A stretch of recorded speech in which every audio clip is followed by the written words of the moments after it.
Salut les amis, Jean-Pierre de teamtennis.fr pour vous donner des conseils pour votre tennis. J'espère que vous allez bien, j'espère que vous êtes en forme. Là, je vous fais une vidéo sur le mental, sur un thème qui est hyper important, le dialogue interne. C'est vraiment ultra important. Si vous n'appliquez pas du tout les conseils là, que je vais vous donner dans cette vidéo et que justement vous vous mettez à les appliquer, ça peut tout changer dans vos matchs de tennis. Bon, le dialogue interne, qu'est-ce que c'est? Quand on fait des matchs de tennis, on est un petit peu comme des malades, on se parle tout seul. Voilà, tous ceux qui ont joué au tennis savent de quoi il s'agit. Parce qu'en fait, on ne s'en rend pas compte, mais il y a beaucoup de temps mort quand on joue au tennis. Il y a des moments où on joue le point, mais il y a plus de temps mort que de temps de jeu effectif entre les points, au changement de côté, etc. Et ça, c'est un problème parce que du coup, ça nous laisse du temps, on ne sait pas quoi faire. Et donc, qu'est-ce qu'on fait? On cogite, on pense à n'importe quoi. Le plus souvent, c'est pas très intéressant, c'est pas très positif pour le match, ce à quoi on pense.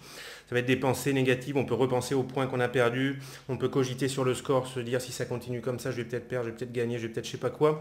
On cogite beaucoup et on se parle. On se parle beaucoup et très souvent quand on se parle dans ce dialogue interne, on a tendance à se critiquer.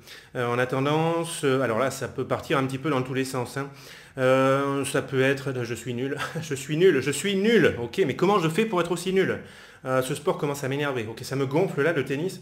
Je me mets dans l'ambiance. J'ai pas trop de mal parce que je suis habitué à ça. J'en ai marre. Ok, j'en ai marre de ce sport. Ça commence à me gonfler. J'en ai marre. Oh, je vais balancer le match. Ça me saoule. Ce service, comment je fais pour avoir un service aussi pourri? Non, mais est-ce que quelqu'un peut me le dire? C'est incroyable. C'est pas possible. Ouais, en fait, tu t'entraînes jamais. Bon, ça, c'est autre chose.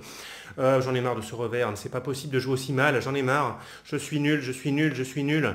Je vais jamais y arriver. À quoi bon? C'est même pas la peine d'essayer. J'en ai marre. De toute façon, je fais toujours les mêmes erreurs. Bon, vous voyez un petit peu le style de langage. Ça vous rappelle peut-être quelque chose. Peut-être des choses que vous avez entendues. Peut-être des choses, des phrases que vous dites vous-même. Quand ça part dans cette direction, ça part mal. Il y a des études scientifiques qui ont été faites à propos du langage, du dialogue interne, la façon dont on se parle.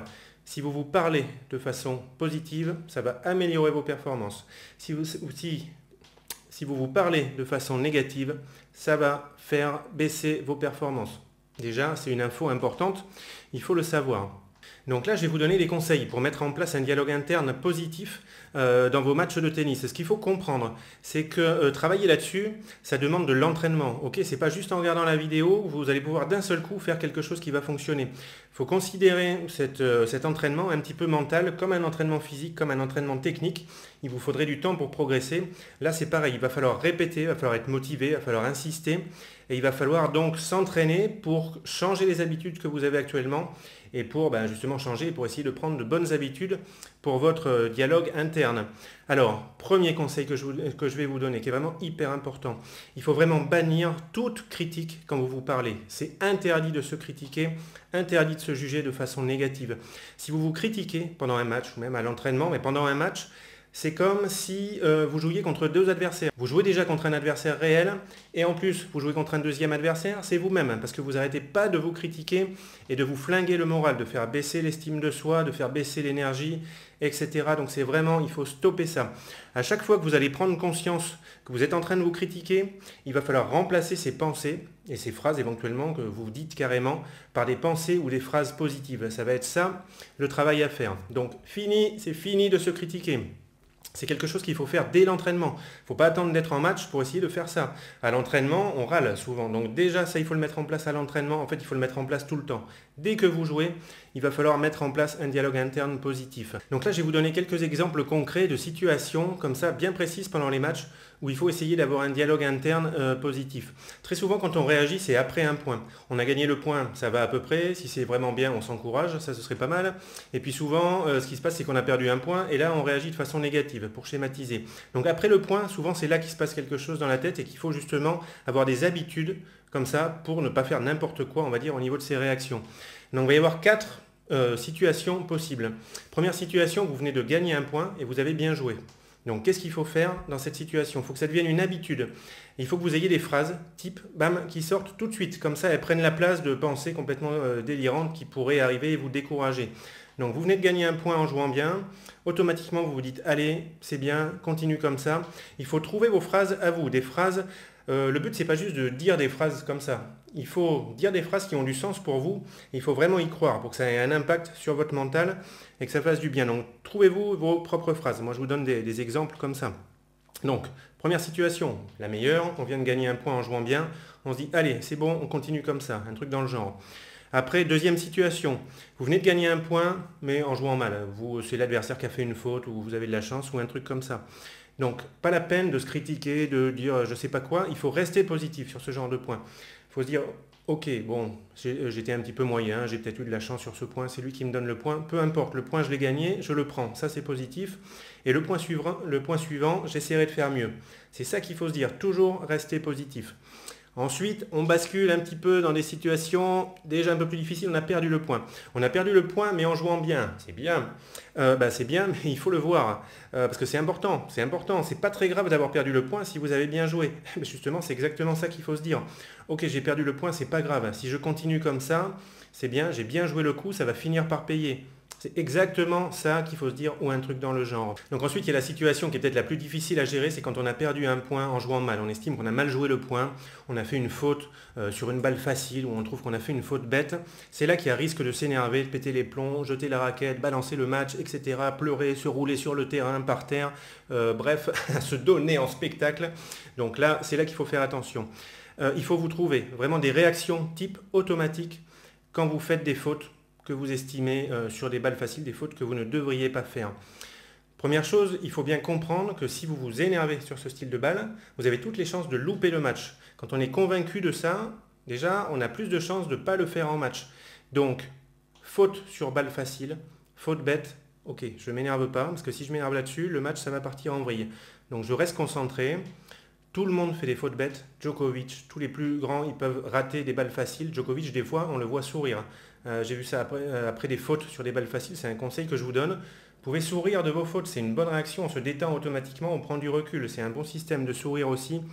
Et dites-vous quelque chose pour vous reconcentrer, vous remettre tout de suite dans le match. C'est pas grave, tout le monde fait des balles faciles. Allez, je me reconcentre, je me remets dans le match. Ce serait un moment où je peux sortir du match. Justement, moi, je ne tombe pas dans le piège. Je reste bien concentré.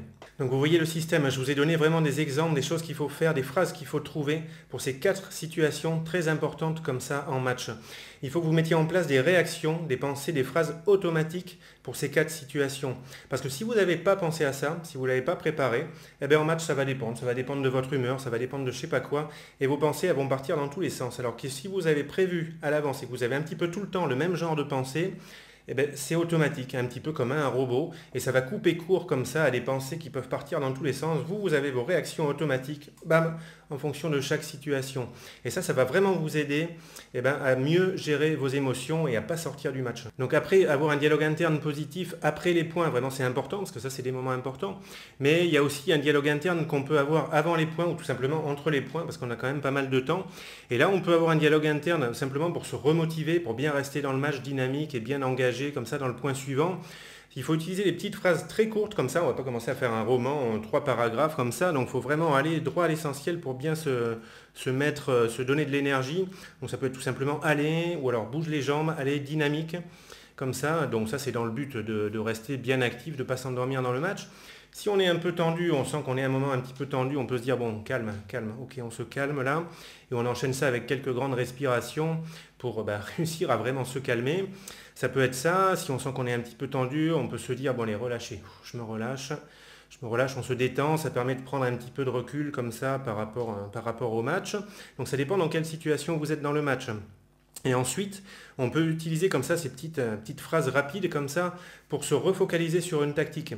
Moi, je sais qu'en gros, ma tactique, c'est de jouer le revers adverse, long et haut sur le revers adverse, parce que j'ai déterminé que c'était un point faible. Donc, je vais me dire comme ça, ce que je peux me dire, c'est, allez, longueur, hauteur sur le revers, haut et long sur le revers, haut et long sur le revers. À chaque fois, je me dis ça comme ça, petite phrase rapide, sur un ton comme ça, bien tranché, bien dynamique, pour rester bien motivé et puis qu'il n'y ait pas de pensées parasites qui viennent se mettre dans l'histoire. Allez, je m'arrête là pour cette vidéo. Donc là, dans cette vidéo, ça vous donne vraiment un exemple de ce que c'est que le travail mental, de ce qu'il faut essayer de faire comme exercice mentalement pour s'améliorer sur ce plan-là pour son tennis. Rappelez-vous de l'essentiel, maintenant c'est interdit de se critiquer, vous n'avez plus le droit de vous critiquer, c'est pas possible. Ou alors si vous le faites, le coup d'après, ressaisissez-vous, c'est fini, on se critique plus, on se juge plus de façon négative. Rappelez-vous les 4 situations, quand un point s'est terminé, trouvez-vous vos phrases automatiques pour ces 4 situations de jeu, et puis remplacez les moments de vide comme ça qu'il y a entre les points par des phrases positives pour bien rester motivé, bien rester engagé dans le match.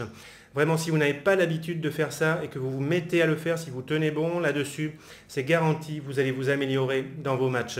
Je vous dis merci d'avoir regardé la vidéo. Très bon tennis à tous et puis à bientôt pour une nouvelle vidéo. Ciao!